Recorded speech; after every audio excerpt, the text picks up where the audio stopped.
Hi everyone, welcome back to the channel. In today's Google Finance tutorial, I'll be showing you how to check the PE ratio of a stock. The PE ratio, or price-to-earnings ratio, is an important metric used by investors to understand if a stock is potentially overvalued or undervalued compared to its earnings. It's widely used for comparing companies in the same industry, evaluating growth potential, and making informed investment decisions. Once you open Google Finance, select a stock of your choice. For this example, I'll search for Nike, ticker symbol NKE.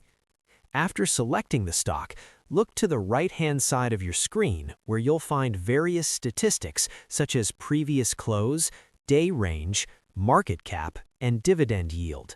Scroll down to where it says PE ratio, or price-to-earnings ratio.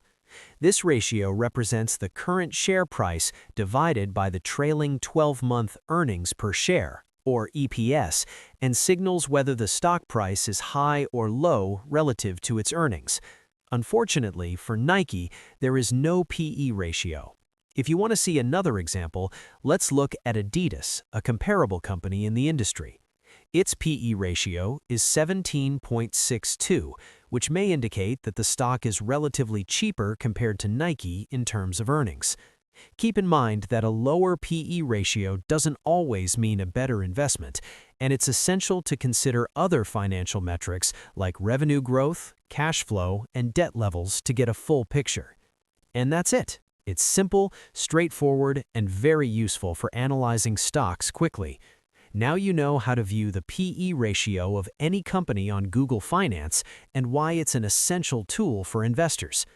Thanks so much for watching. If this video helped you, don't forget to like, subscribe, and hit the notification bell for more Google Finance tutorials and investing tips.